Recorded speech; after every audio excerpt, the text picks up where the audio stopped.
So we've spent the last few weeks, month,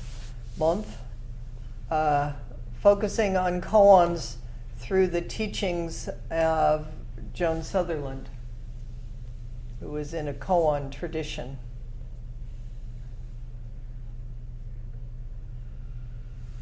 So I did a little maybe summary closing on Tuesday, and we'll do that again today, but of course there's no summary and there's no closing.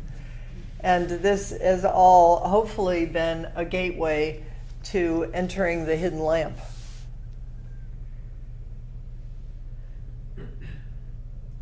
And also to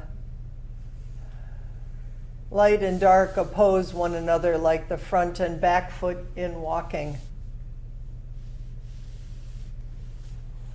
One of the things we learned along the way that Shitao, who wrote the Song of the Grass Hut and Harmony of Difference and Equality and the Sandokai, is that in that time, it was a time of great social strife and poverty and uncertainty, and that the koans arose as a response to this. It's like, wake up. This isn't about getting out of here. It's about how do we be here.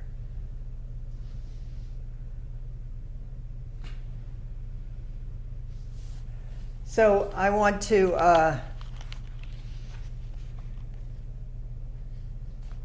begin today with what we also touched on Tuesday, is Joan Sutherland's language about enlightenment and endarkenment. Enlightenment. You've all heard of that one, right? Yeah.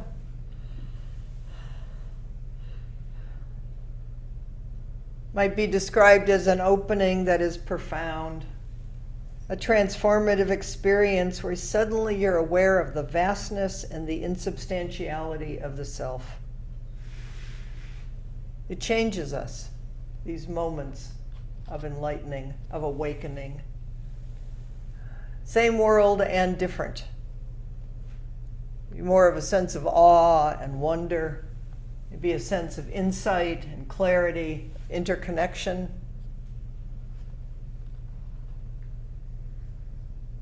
But then she says, that's not the only thing koans, and I will reiterate again, the koans are the Book of Serenity, the Blue Cliff Records, the Mumon Khan, and they are our lives. Life is a koan.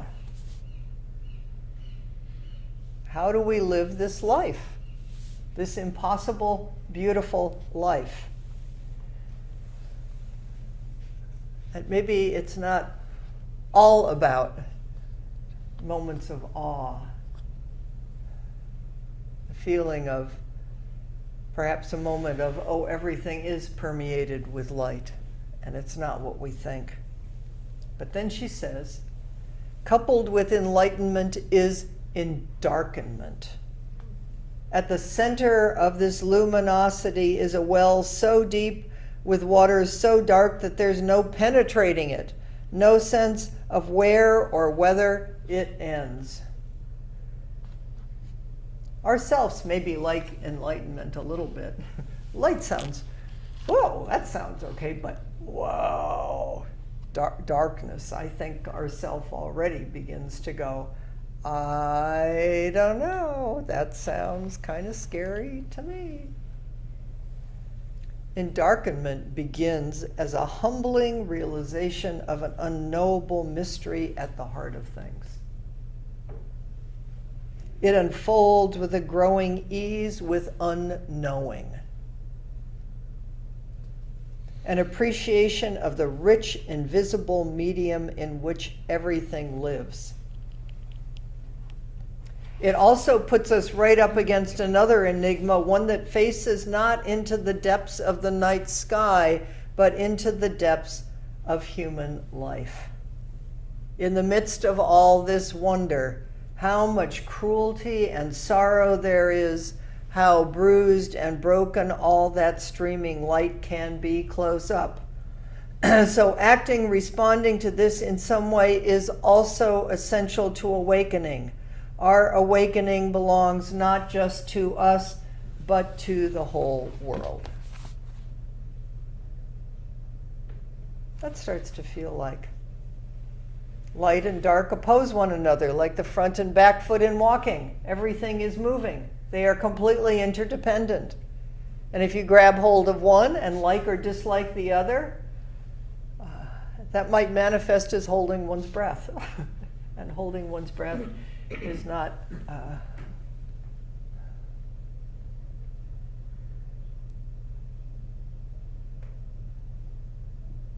very alive place to be. Sooner or later you'll keel over. But then your body will begin breathing anyway, because that's what bodies do when you're alive, right? And then you're going to be right back in light and dark oppose one another, enlightenment and endarkenment. Well, here we are. Okay, so we're just going to keep practicing together forever. So I'm going to spend a little bit of time just touching places that Joan Sutherland brings forward that I think are beautiful commentaries on this. Some of you may remember, I can't remember what I do on Tuesdays and Thursdays, but one of the descriptions that Joan Sutherland offered about koans is about language and turning words. The power of a true word or of a turning word. So here's Zhao Zhou's turning words. Buddhas made of wood won't pass through fire, for they will surely burn. Buddhas made of clay won't pass through water, for they will surely sink. Buddhas made of gold won't pass through a furnace, for they will surely melt. The true Buddha is sitting in the house.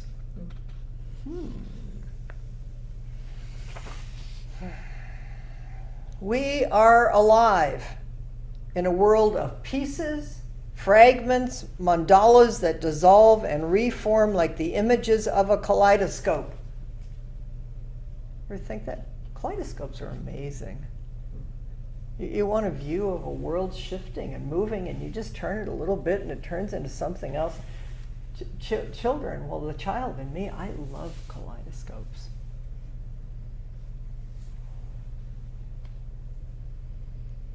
Pieces, fragments, mandalas that dissolve and reform like the images in a kaleidoscope.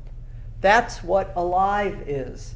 Shifting piles of stuff, tendrils and gusts of energy that flow in and out like the weather. The world is a play of elements, constantly recombining, creating something tender here, something monstrous here. Then the constituents of the tender or monstrous thing come apart and form new things, and on and on.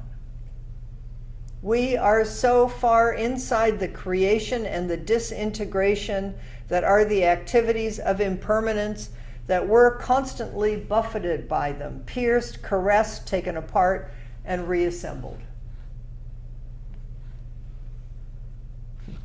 I was talking to someone the other day who was feeling really bombarded by something in her particular family system.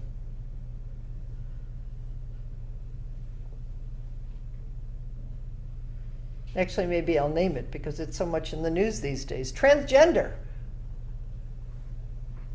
Our traditional views of gender are coming apart. They were never true.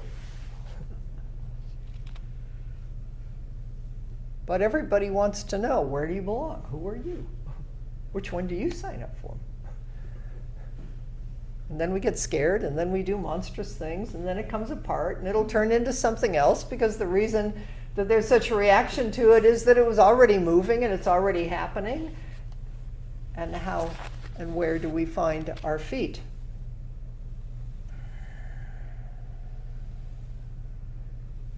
We're constantly buffeted, pierced, caressed, taken apart, and reassembled.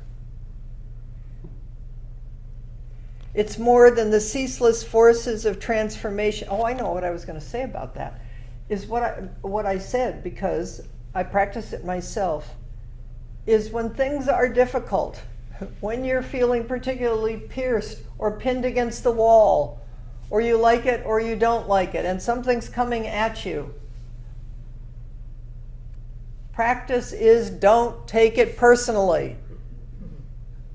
If you think this is about you and the other, and somebody's doing something to you, or you're not getting what you think you should be getting, or whatever your story is, it's the surefire way into more and more entanglement and suffering, which is okay, just because then you'll get to learn from that.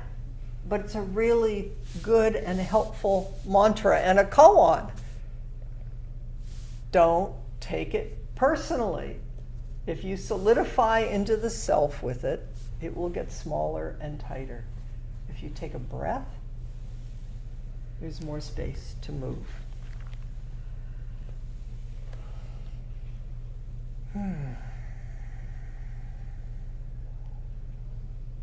The invisible isn't somewhere else but flowing through the universe and through us constantly. We are a shimmer of temporary coherence made mostly of the invisible, and it is a miracle we remain more or less intact for the duration of a lifetime.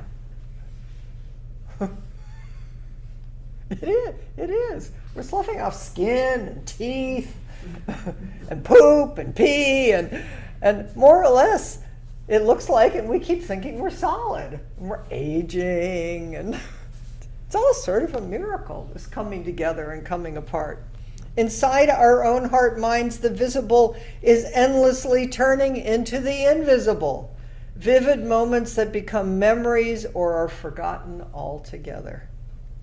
The face we had at 12, the belief we were sure would sustain us, what was that and where did it go? It is awe-inspiring and not so easy being alive. It is awe-inspiring and not so easy being alive. Don't take it personally. There is suffering. There is a cause of suffering. There is freedom from suffering, and there is a path, and it's called practice.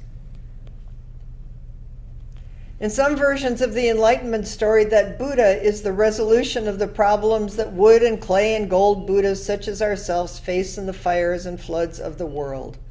I'm not so sure, though, that this is a matter of problems and solutions. Perhaps Zhao Zhou is simply describing the way things are in the world that is simultaneously whole and in pieces whole, all the time. Endarkenment is, in part, the way of the wood and the clay and the gold of us that is acted upon. We are constantly being acted upon, taken apart, and reassembled by the forces of the world. We like it, we don't like it. Neutral, didn't quite notice that one, but the next one is like, ouch! Or it's like, whoa, that was so good. But now I had it a minute ago, where did it go? Endarkenment is a force of nature rising against certainty, position, and security. It is a force for instead finding rest in the unknowable. Chris, I'm not feeling well, so I'm going to go. Okay, take good care. Yeah. Thank you for being here. It shapes the flesh and the imagination of that Buddha sitting not somewhere apart, but in the house of this world and in this body. Okay, so now I'm going to take us full circle to where we began in the very beginning with Bodhidharma meeting Emperor Wu. Do you remember that? Did we do that here? I love that. It's one of the most important entry koans. And if you might remember, I mean, mostly what it is this meeting of what is the deepest meaning of the Four Noble Truths? Everything empty, nothing holy. It's all changing, moving. Don't reify anything, one thing above the other. Emperor Wu, shocked by the response, it's not what he thought he was going to get, says, "Who are you?" And Bodhidharma says, "I don't know." And then goes off to sit facing a wall in a cave. But the tender, poignant follow-up of this koan is Emperor Wu later says, "I saw him, Bodhidharma, without seeing him, and I met him without meeting him. I still regret this deeply." Those moments of meeting, which is every moment. I think, what will our regrets be on our deathbed? Of those moments that we missed. And we did the very best we could. But let's just right now resolve. We'll just be here as best we can. Just this, just this, just this. It's so tender that I saw him, it was right here. And because I had some idea about what it was, I missed what was right in front of me. That's what it is to be human all the time.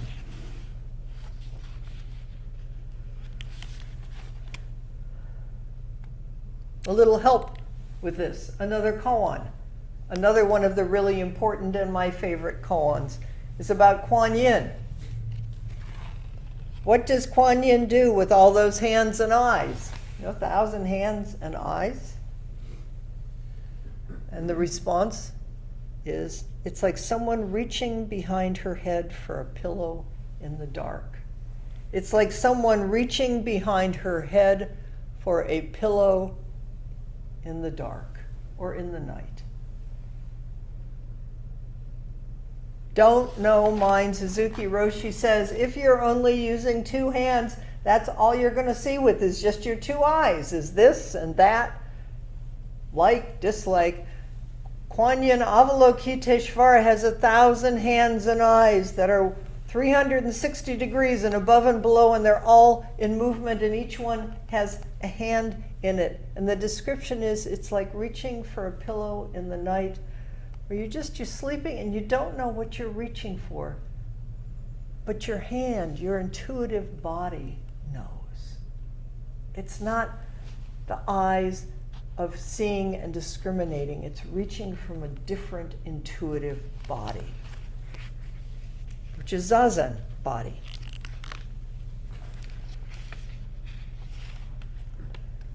Our time, Joan Sutherland says, requires us to reconcile heartbreak and wonder, rage and love, sorrow and joy over and over again. We need all 1,000 hands and eyes in motion. Then we can help and help each other and feel our way together. How do we volunteer for a life that's bound to tear our hearts apart and then stitch them back together, only to pull them apart again? Hold your breath. The arms can't move. Breathe, and it's all in motion, which is where it always is anyway. Just remember, backward step and breathe.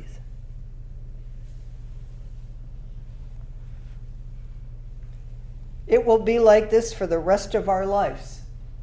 Through pandemic and climate crisis and social upheaval, every day we face dilemmas and mysteries. In one of the most challenging koans, Yunmen said, somebody's going off.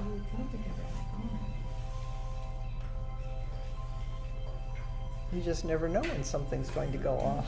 I'm sorry. Oh no, I don't have my phone. Life is alive! Okay, here it is.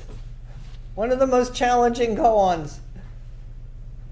Every day, or one might say each moment, is a good day, no matter what's happening. Every day is a good day. Every moment is a good moment. Just don't take it personally, because then you're going to pick and choose. In the midst of heartbreak and wonder, what does this mean? That is the koan of the bodhisattvas, the ones with the weary, shining eyes.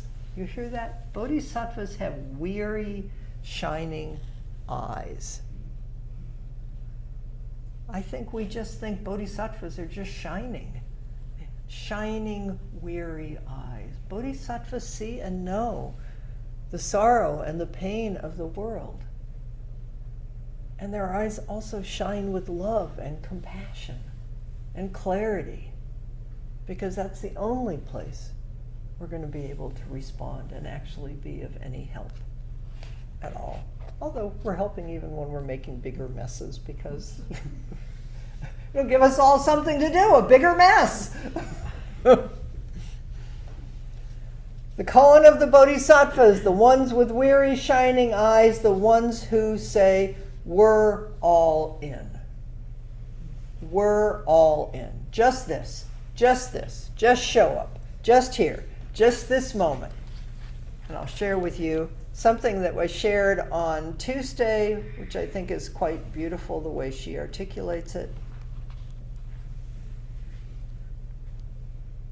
All the koan practice, all the practice in the world won't save you from making mistakes. Really, everything we do is a mistake, because we can't possibly know all the results of our choices. In an absolute sense, there's no way to get any decision right. So the question becomes more like deciding on the most beautiful, thoughtful, generous mistake you can make under the circumstances, and then paying attention to what happens next. Isn't that beautiful? Yeah. Just in each moment, make the most thoughtful, generous mistake you can make. And then just pay attention to the next moment and be ready to make the most thoughtful, generous mistake you can make. That's the life of a bodhisattva, forever. That's all 1,000 hands and eyes moving. Okay? A little more closure. A quote by Samuel Beckett. Just fail better. Just fail better.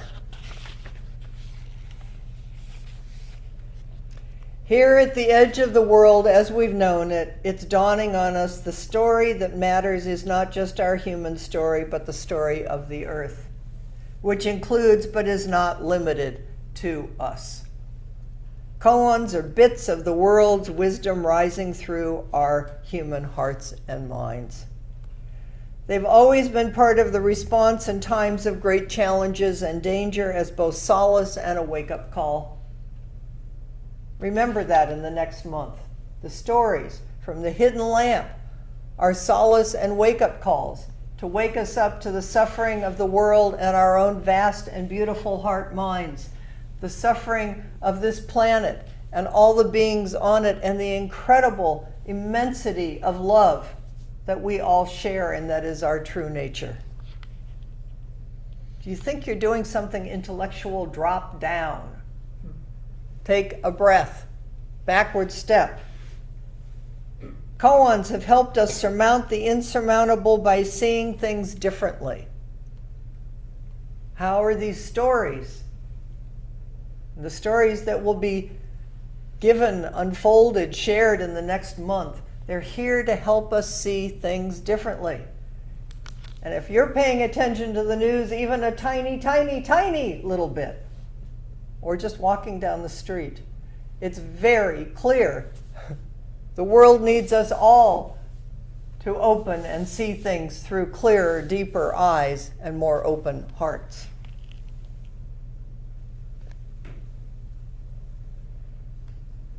What are the koans of this time, a time that is unlike any other? What will we tell each other around our urgent campfires under a still, infinite sky? Storytelling, ancient and current day, the koans of our lives. Okay, I'm going to read you the closing poem, and we'll see what we have to say about this. It's called Oceans, by Juan Ramon Jimenez, translated by Robert Bly. Oceans. I have a feeling that my boat has struck down there in the depths against a great thing. I have a feeling that my boat has struck down there in the depths against a great thing. And nothing happens. Nothing. Silence. Waves.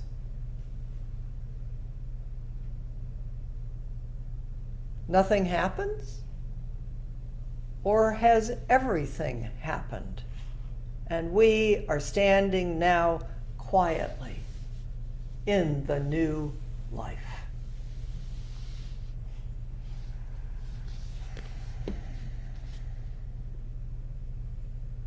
Moment after moment, alive.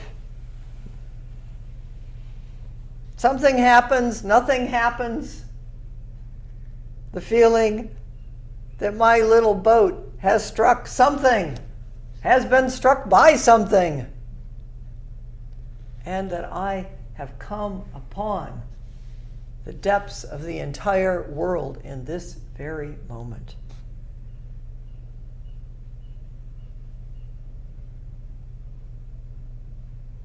In this place of new life, of new moment, we don't know who we are anymore. We don't know the way forward.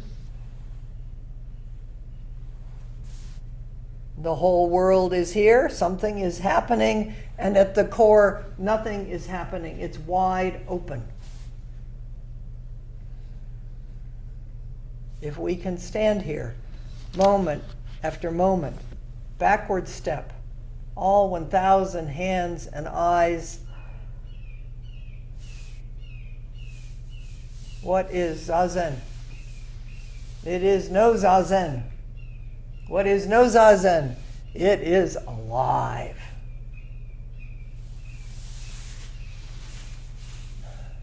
Okay. Let's